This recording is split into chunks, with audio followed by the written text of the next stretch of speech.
Hi children, good morning.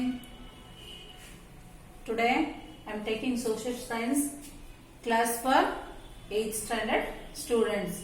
Sources, I will continue the lesson. In previous class you have studied types of literary sources and also what you have studied types of sources and foreign literature, native literature and so on. Now let us study about archaeological sources, children. Okay? Let us continue the lesson.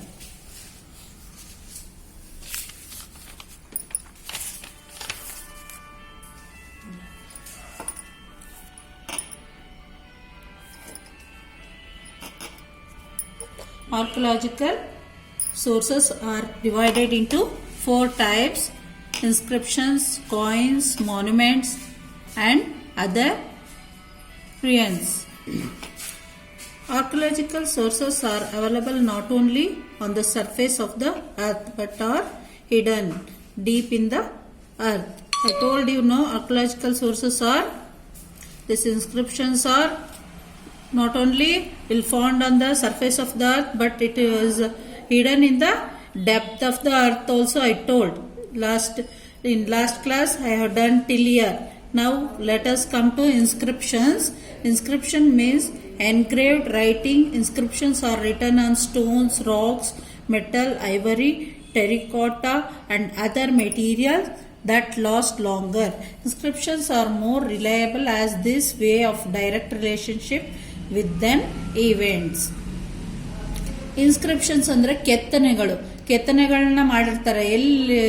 ಎಲ್ಲ ಕಡೆಗೂ ಮಾಡಿರ್ತಾರೆ. ಏನು ಕಲ್ಲಿನ ಮೇಲೆ ಕೆತ್ತನೆ ಮಾಡಿರ್ತಾರೆ, ದೊಡ್ಡ ದೊಡ್ಡ ಬಂಡೆಗಳ ಮೇಲೆ, ಮೆಟಲ್ಸ್ ಮೇಲೆ ಎಲ್ಲ ಕಡೆಗೂ ಕೆತ್ತನೆಗಳು ಅಂದರೆ ರೈಟ್ ಮಾಡಿ ಅದ್ರ ಮೇಲೆ ಲಿಪಿಗಳಿರುತ್ತೆ. ನೀವು ನೋಡಿರಬಹುದು. ಇಲ್ಲೇ ಹತ್ರದಲ್ಲಿ ಅಂದರೆ ಹರಿಹರದಲ್ಲೂ ಕೂಡ ನಾವು ದೇವಸ್ಥಾನದಲ್ಲಿ ಕೆಲವೊಂದು ಲಿಪಿಗಳು ಬರ್ದಿರೋದನ್ನ ಕಾಣ್ತೀವಿ.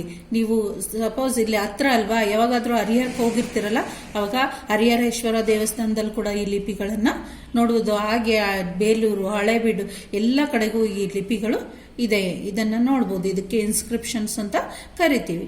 ಅಶೋಕಾಸ್ inscriptions are the earliest inscription found in India. Most of these inscriptions are in Brahmi script. Their languages is Prakrit. Thousands of inscriptions are found in Kannada, Telugu, Tamil, Sanskrit, Prakrit languages. ಇದೆಲ್ಲ scripts ನಾವು ಎಲ್ಲ ಲ್ಯಾಂಗ್ವೇಜಲ್ಲೂ ಸಿಗುತ್ತೆ, ನೋಡ್ಬೋದು.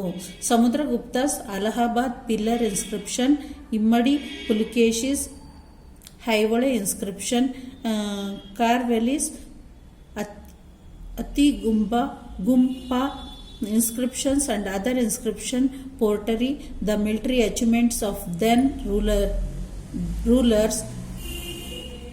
Then Uttar Merur inscription narrate the rural administration of Chola kings.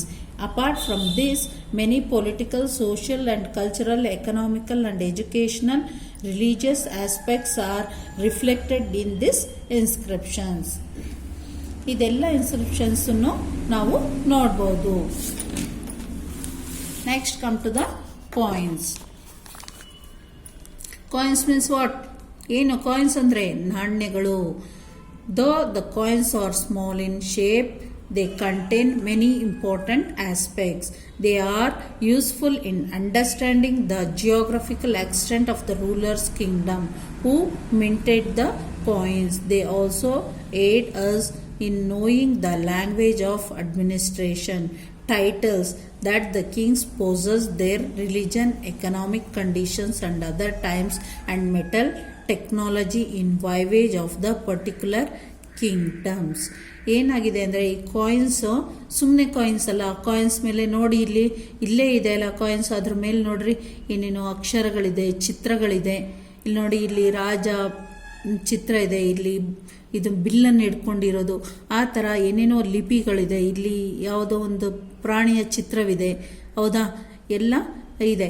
ಇದೆಲ್ಲ ಏನು ತೋರಿಸುತ್ತೆ? ಅಲ್ಲಿ ಅಲ್ಲಿನ ಜಿಯೋಗ್ರಫಿಕಲ್ ಎಕ್ಸ್ಟೆನ್ಸು, ಆಮೇಲೆ ರೂಲರ್ ಆಫ್ ಕಿಂಗ್ಡಮ್, ಆಮೇಲೆ ಅಲ್ಲಿಯ ಲ್ಯಾಂಗ್ವೇಜ್ ಏನಿದೆ, ಅಲ್ಲಿಯ ಟೈಟಲ್ಸ್ ಏನಿದೆ, ಇದನ್ನೆಲ್ಲವನ್ನು ಎಕನಾಮಿಕ್ ಕಂಡೀಷನ್ಸು ಅದೆಲ್ಲ ನಾವು ಎದರಲ್ಲಿ ನೋಡ್ಬೋದು, ಕಾಯಿನಿನ ಮೇಲೆ ಕೆಲವೊಂದು ಸಿಂಬಲ್ ಮೂಲಕ ಇರೋದನ್ನು ನೋಡ್ಬೋದು. Samudragupta had minted 7 different types of golden coins. Samudragupta, he had minted 7 different types of golden coins. Based on the picture on those coins, it is said to be Samudragupta was a lover of music. ಆ coins ಮೇಲಿರೋಂಥ symbols ಎಲ್ಲ ನೋಡಿದ್ರೆ ಅವ್ರನ್ನ ಏನಂತ ಹೇಳ್ಬೋದು, ಇವರು lover of music ಅಂದ್ರೆ ಅವ್ರಿಗೆ ತುಂಬಾ ಇಷ್ಟ ಅಂತ ಕೂಡ ಹೇಳ್ಬೋದು. And he had conducted Ashwamedha yaga too, and Samudragupta has conducted Ashwamedha yaga. Gautami ಪುತ್ರ ಶಶತ್ಕರಣಿ got the name of Napanna erased on his coins and engraved his name on them. ಏನು ಮಾಡಿದ್ರು, ಇದ್ರ ಮೇಲೆ ಅವರ ಹೆಸರನ್ನ ಕೆತ್ತನೆ ಮಾಡಿದ್ರು. This supports the view of Gautamiputra had defeated ನಾಪನ್ನ. ಇದರಿಂದ ನಮ್ಗೆ ಏನು ಗೊತ್ತಾಗುತ್ತೆ, ಈ ಸಪೋರ್ಟ್ ಮಾಡಿದ್ರು ಗೌತಮಿ ಪುತ್ರ ಅವರು ನಾಪಣ್ಣ ಅವ್ರನ್ನ ಡಿಫೀಟ್ ಅಂದರೆ ಸೋಲ್ಸಿದ್ರು ಅಂತ. The availability of Roman coins in Bangalore proves the fact of that this region had trade link with Romans 2000 years back. ಅಲ್ಲಿ ನಮಗೆ ಬೆಂಗಳೂರಲ್ಲಿ ಒಂದು ರೋಮನ್ ಕಾಯಿನ್ಸ್ ಸಿಗುತ್ತೆ, ರೋಮನ್ನರ ನಾಣ್ಯಗಳು ಸಿಗುತ್ತೆ. ಅದರಿಂದ ನಾವು ಏನು ಪ್ರೂವ್ ಮಾಡ್ಬೋದು, 2000 ವರ್ಷಗಳ ಹಿಂದೆನೆ ರೋಮನ್ನರು ಮತ್ತು ನಮ್ಮ ಭಾರತೀಯರಿಗೂ ಏನಿತ್ತು, ಟ್ರೇಡ್ ಲಿಂಕ್, ವ್ಯವಹಾರಿಕವಾಗಿ ಟ್ರೇಡ್ ಲಿಂಕ್ ಇತ್ತು ಅನ್ನೋದು ಪ್ರೂವ್ ಆಗುತ್ತೆ. Next come to the monuments. Monuments ಅಂದ್ರೆ ಏನು, ಬಿಲ್ಡಿಂಗ್ಸ್, ನಾವು ಕಟ್ಟಿದಂಥ ಫೋರ್ಟ್ಸ್, ದೊಡ್ಡ ದೊಡ್ಡ ಅರಮನೆಗಳು, ದೇವಸ್ಥಾನಗಳು, ಕೋಟೆಗಳು, ಹಾಗೆ ದೊಡ್ಡ ದೊಡ್ಡ ಪಿಲ್ಲರ್ಸ್ಗಳು ಕೂಡ ಇದೆ. ಇದಕ್ಕೆ ಮಾನ್ಯುಮೆಂಟ್ಸ್ ಅಂತ ಹೇಳ್ತೀವಿ. Monuments are the major source to write history. ಈ ಮಾನ್ಯುಮೆಂಟ್ಸ್ ಇಂದ ಏನು, ಹಿಸ್ಟ್ರಿ ಬರೀಲಿಕ್ಕೆ ತುಂಬ ನಮಗೆ ಹೆಲ್ಪ್ ಆಗುತ್ತೆ. Palaces, temples, forts and pillars etcetera are the monuments only. Mehrauli's iron pillar and Vijayapura's whispering Golgumbas are the evidence of the maturity of then science and technology knowledge. Shahjahan's Taj Mahal tells the story of love, and Chittor's Vijayastambha victory pillar tells the victory of Rana Kumbha. See here. You have seen, otherwise you have heard whispering Golgumbas. In Golgumbas there is a tomb. It is whispering. Whispering tomb means what? If we once tell any name, it will come for 7 times. It whispers. 7 ಸಾರಿ ಕೂಗ್ತಾ ಇರುತ್ತೆ. ಈಗ ಏನೋ ಒಂದು ಹೆಸರು ಕೂಗಿದ್ವಿ ಅಂತ ಇಟ್ಕೊಳ್ಳಿ. Suppose Krishna ಅಂತ ಕೂಗಿದ್ವಿ ಅಂದರೆ ಕೃಷ್ಣ ಕೃಷ್ಣ ಅಂತ ಹೇಳ್ಬಿಟ್ಟು 7 ಟೈಮ್ ಬರುತ್ತೆ ಇದು ಗುಲ್. ಆಗಿನ ಕಾಲದಲ್ಲೂ ಸೈಂಟಿಫಿಕ್ ಆಗಿ ಟೆಕ್ನಿಕಲ್ ಆಗಿ ಇದನ್ನು ಮಾಡಿದ್ರು ಅವರು. ಹಾಗೆ ಮೆಹರುಲಿಯಲ್ಲಿ ಅಲ್ಲಿ ಐರನ್ ಪಿಲ್ಲರ್ ಇದೆ, ಎಲ್ಲಿ, ಮೆಹರುಲಿಯಲ್ಲಿ.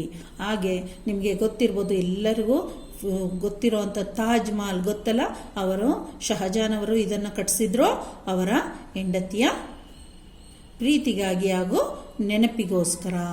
ಹಾಗೆ ಚಿಟೋರಿಯಸ್ ವಿಜಯಸ್ತಂಭ ವಿಕ್ಟರಿ ಪಿಲ್ಲರ್, ಇದು ರಾಣಕುಂಭ ಅನ್ನೋರು ತಮ್ಮ ವಿಕ್ಟರಿ ಗೆದ್ದಿದ್ದರ ಇದಕ್ಕಾಗಿ ನೆನಪಿಗೋಸ್ಕರ ಕಟ್ಟಿಸಿದ್ದು. The cave pictures and engraves of Elephanta, Ellora and Ajanta narrate the mastery over painting and sculpture during their time.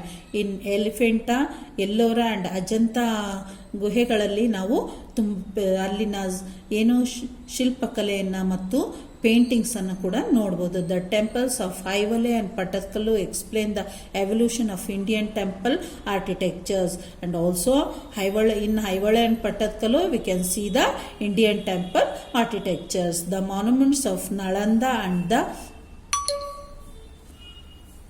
architecture of madrasa building built by Gawan in Bidar narrate the importance given to education during those times. ಬೀದರ್ನಲ್ಲಿ ಗವರ್ನವರ ಮದರಸ ಇದನ್ನು ಕಟ್ಟಿಸಿದ್ರಲ್ಲ, ಅದು ಆ ಮಾನ್ಯುಮೆಂಟನ್ನು ನೋಡಿದಾಗ ಏನು ಎಜುಕೇಷನ್ಗೆ ಎಷ್ಟೊಂದು importance ಅವ್ರು ಕೊಡ್ತಾ ಇದ್ರು ಅನ್ನೋದು ಕೂಡ ನಮಗೆ ಗೊತ್ತಾಗುತ್ತೆ. The fort of Srirangapatna explains the ಅಕಂಪ್ಲಿಷ್ಮೆಂಟ್ಸ್ in the area of defense technology. Thus, the monument threw light on then contemporary religious aspects, technology, economic growth, and scientific knowledge and creativity achieved. In Srirangapatna also we can see that other ruins based on the various pieces of terracotta bangles, beads and seal procedures during the examination, one can understand the socio-cultural, economical, political and religious life of the people. Not only this, one can also understand the food habits and pattern business of those times. ಇದರಿಂದ ಏನು ಗೊತ್ತಾಗುತ್ತೆ ನಮಗೆ ಹಿಂದೆ ಸಿಗ್ತಕ್ಕಂಥ other ರಿನೈನ್ಸ್ ಅಂದರೆ ಅಲ್ಲಿ ಹಿಂದಿನ ಕಾಲದ ಮಡಿಕೆಗಳು, ಏನೇನು ವಸ್ತುಗಳು, ನಾಣ್ಯಗಳು, ಬ್ಯಾಂಗಲ್ಸು ಅದೆಲ್ಲ ಸಿಗ್ತಿತ್ತಲ್ಲ, ಅದನ್ನೆಲ್ಲ ನಾವು ಅವರು ಹುಡುಕ್ತಾ ಸಿಕ್ಕಂತಹದ್ದು. ಹಾಗೆ ರಿಲಿಜಿಯಸ್ ಲೈಫ್ ಅಂದರೆ ಹಿಂದೆ ಜನ ಯಾವ ರೀತಿ ಜೀವನ ಮಾಡಿದ್ರು, ಯಾವ ರೀತಿ ರಿಲಿಜಿಯಸ್ ಆಗಿದ್ರು, ಅದನ್ನು ಪ್ರತಿಯೊಂದನ್ನು ನಾವು ಅದರಿಂದ ನೋಡ್ಬೋದು. Understand the food habits also, ಅವರ ಫುಡ್ ಹ್ಯಾಬಿಟ್ಸ್ ಹೇಗಿತ್ತು, ಪ್ಯಾಟರ್ನೇಜ್ ಆಫ್ ಬಿಸ್ನೆಸ್ ಹೇಗಿತ್ತು ಎಲ್ಲ ಗೊತ್ತಾಗ್ತಿತ್ತು. By applying carbon 14 dating procedure on the biological remains, dead animals, birds and trees found in these sites. ಅಲ್ಲಿ ಕಾರ್ಬನ್ ಅನ್ನು ಅಪ್ಲೈ ಮಾಡೋದ್ರಿಂದ ಏನಾಗ್ತಿತ್ತಲ್ಲಿ ಯಾವ ಡೆಡ್ ಅನಿಮಲ್ಸು, ಬರ್ಡ್ಸು ಹಾಗೂ ಟ್ರೀಸ್ ಅಲ್ಲಿ ಹೇಗಿತ್ತು ಅನ್ನೋದನ್ನು ಒಂದು ದೃಶ್ಯ ನಮಗೆ ಇದಾಗ್ತಿತ್ತು. Found in this sites one can arrive at the accurate period of the Renaissance. Buddha stupas came to light during the excavation at Sannati in Yadgiri district. ಅಲ್ಲಿ ನಮಗೆ ಏನೋ ಬುದ್ಧನ ಸ್ತೂಪ ಸಿಕ್ತು. ಎಲ್ಲಿ ಎಕ್ಸ್ಕವೇಷನ್ ಅಂದರೆ ನೆಲವನ್ನು ಬಗ್ದಾಗ ಸಿಕ್ತು. ಎಲ್ಲಿ? ಯಾದಗಿರಿ ಡಿಸ್ಟ್ರಿಕ್ ಅಲ್ಲಿ. ಆ್ಯಂಡ್ ರಾಜ್ಘಾಟ್ ಅಂಡ್ ದೊಡ್ಡಬಳ್ಳಾಪುರ ತಾಲೂಕು, ರಾಜ್ಘಾಟಲ್ಲೂ ಮತ್ತು ರಾಜ್ಘಾಟ್ ಆಫ್ ದೊಡ್ಡಬಳ್ಳಾಪುರ ತಾಲೂಕಲ್ಲೂ ಕೂಡ ಸಿಕ್ತು. In excavation of conducted at Arikamedu and Pattanam in Tamil Nadu, a large number of evidence were found that speak of commercial contact between the South India. In Tamil Nadu ಕೂಡ ನಮಗೆ ಸಿಕ್ತು. and Romans and India and Romans.